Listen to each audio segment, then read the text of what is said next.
आप देख रहे हैं एनबीटी ऑनलाइन। मैं हूं दीपक राय। मेरे आसपास आप जो दो युवाओं को देख रहे हैं वो एक युवाओं के लिए प्रेरणा है, पूरे समाज के लिए प्रेरणा है। यूपीएससी 2023 में दोनों भाइयों ने क्वालिफाई किया है। जी हाँ, दोनों सगे भाई हैं। एक हमारे साथ समीर गोयल हैं और सचिन गोयल जी भोपाल के निवासी हैं। यूपीएससी क्वालिफाई किया है, साथ ही में दोनों ने तैयारी की थी। किसी कोचिंग संस्थान में कभी नहीं गए। भोपाल से इनकी अधिकांश पढ़ाई हुई है।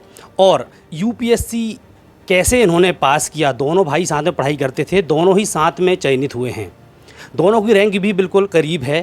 हम उनसे जानेंगे, हम पहले समीर जी से जानेंगे। समीर जी, यूपीएससी की तैयारी का आइडिया आपके मन में कैसे आया था? यूपीएससी की तैयारी का बीज मेरे मन में तब आया जब मैं कॉलेज में था।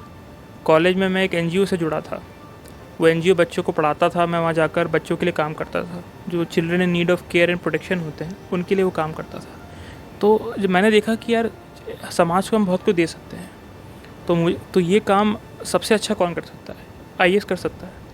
मैंने इस चीज़ को समझा और मैंने अपने माता पिता के जॉब को देखा। मदर हेल्थ सेक्टर में है, फादर पीएसयूज़ में है। मुझे उनके जॉब में भी इंटरेस्ट था। तो ऐसी कौन सी फील्ड है जो सारे तरीके की जॉब का एक्सपोजर देती हो? तो वो तो आईएएस थी, एक जर्नलिस्ट आईएएस जो काम करता है। तो फिर मैंने ठाना कि मुझे भी आईएएस ऑफिसर बनना है और फिर मैंने उसकी तैयारी चालू करी। समीर जी, ये बताएं कि आप ऑलरेडी रिज़र्व बैंक में अधिकारी हैं और अब आप यूपीएससी से चयनित होकर अधिकारी बन रहे हैं। तो किस तरह का रास्ता रहा? यूपीएससी की आपने जो तैयारी की है, कैसे तैयारी करते हैं, उसकी परीक्षाएं कैसे होती हैं? हमारे जो युवा दर्शक हैं, दर्शकों को बताएं कि ये यूपीएससी चीज़ क्या होती है और कैसे जो युवा हैं उसमें तैयारी कर सकते हैं। यूपीएससी पहली बात तो एक संस्था है। यूपीएससी के एग्ज़ाम करवाती है सिविल सर्विस एग्जामिनेशन।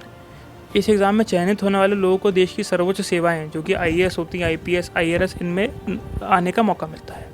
ये 3 फेजेस की परीक्षा होती है, प्रीलिम्स, मेंस और इंटरव्यू। आप प्रीलिम्स क्लियर करते हो तो आपको मेंस में बैठने का मौका मिलता है, मेंस क्लियर करते हो तो इंटरव्यू में बैठने का मौका मिलता है। जानने की बात यह है कि प्रीलिम्स के नंबर जुड़ते नहीं। प्रीलिम्स अगर आप सिर्फ क्लियर कर लेते हो तो आपको मेंस में मौका मिलता है, बट उसके नंबर किसी काम के नहीं होते प्रीलिम्स के। लेकिन मेंस के और इंटरव्यू के जो नंबर होते हैं वो मिला के 2000 कुछ 25 नंबर होते हैं। आपको टोटल मार्क्स रहते हैं और जो उनमें से हाईएस्ट मार्क्स लाते हैं, जितनी भी सीटें होती हैं उस हिसाब से चयनित हो जाते हैं। तो एग्ज़ाम का पैटर्न ये होता है, इसमें ऐसा रहता है कि 4 जीएस के पेपर होते हैं, एक ऐसे का पेपर होता है और 2 ऑप्शनल पेपर होता है जो आपका वैकल्पिक विषय होता है। जो मेरा सोशियोलॉजी था वो होता है।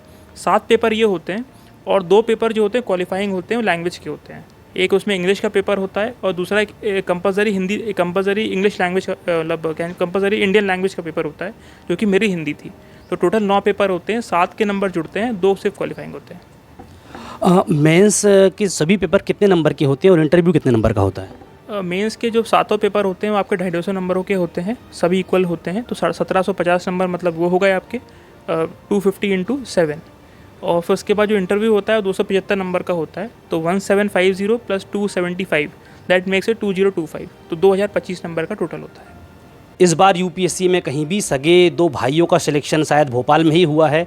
युवाओं को आप कैसे सजेस्ट करेंगे कि कैसी तैयारी करें वो इंटरव्यू की? कुछ 1-2 सवाल के माध्यम से आप बताएं। जी, इंटरव्यू का सिंपल सा लॉजिक ये है कि आपको सत्य बोलना है। आप जो हो, आपको वहाँ पे बनना नहीं है। आप अगर सच बोलेंगे, क्योंकि वो बहुत एक्सपीरियंस लोग होते हैं, उनको समझ में आ जाता है कब कौन झूठ बोल रहा है, कब कौन सच बोल रहा है।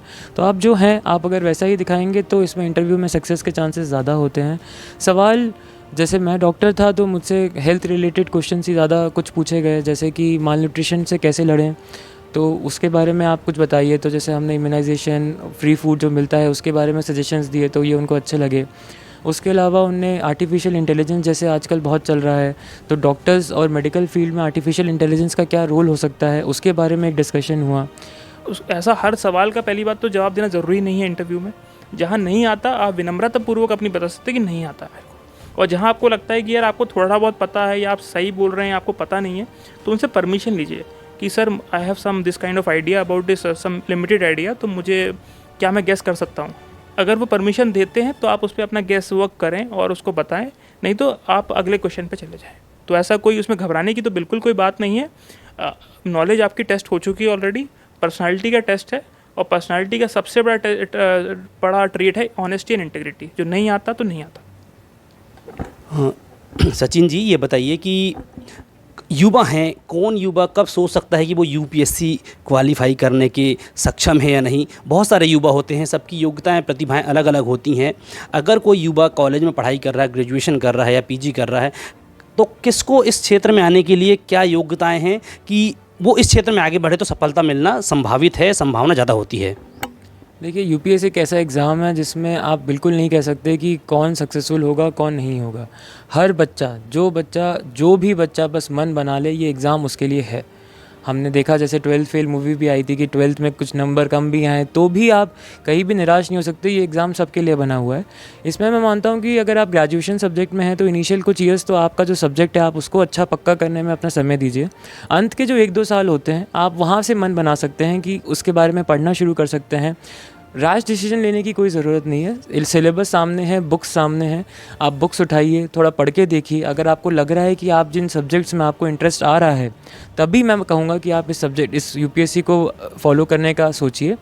ये तो बिल्कुल मत सोचिए कि मैं कमज़ोर हूँ या मुझ में उतनी क्षमता नहीं है कि मैं कर सकता हूँ। हर इंसान कर सकता है। माना अनप्रेडिक्टेबल एग्ज़ाम है तो एक प्लान भी हमेशा साथ रखिए। कभी भी केवल संपूर्ण तरीके से इस पर निर्भर ना हो। हर बच्चा ये कर सकता है। बस मैं ये कहूँगा कि घुसने से पहले थोड़ा पढ़ के देखें, थोड़ा समझें कि ये एग्ज़ाम चाहता क्या है और क्या हम वो दे सकते हैं जो ये चाहता है। आप दोनों भाई साथ में पढ़ाई करते थे। भाई जब ब्लड रिलेशन होता तो लड़ाई बड़ाई होती है, तो कोई ऐसे बताइए कभी आप खूब लड़ लिए हों और लेकिन अब यूपीएससी में साथ में आपने क्वालिफाई किया है, साथ में पढ़ाई किया है? देखिए, लड़ाई तो नहीं, हम दोनों का पढ़ने का तौर तरीका काफ़ी अलग था। पर एक ऐसी स्टेज थी जैसे इंटरव्यू स्टेज, जहाँ पे आपको चाहे आपका पहले तरीका कितना ही अलग हो, पर ये एक ऐसी स्टेज है जहाँ पे आपको सामने वाले के विचार सुनने की भी शक्ति होनी चाहिए। आप इंटरव्यू देने जाएंगे, अगर आप किसी बात से इंटरव्यूअर से भिड़ लिए तो इससे बुरी तो कोई चीज़ हो ही नहीं सकती।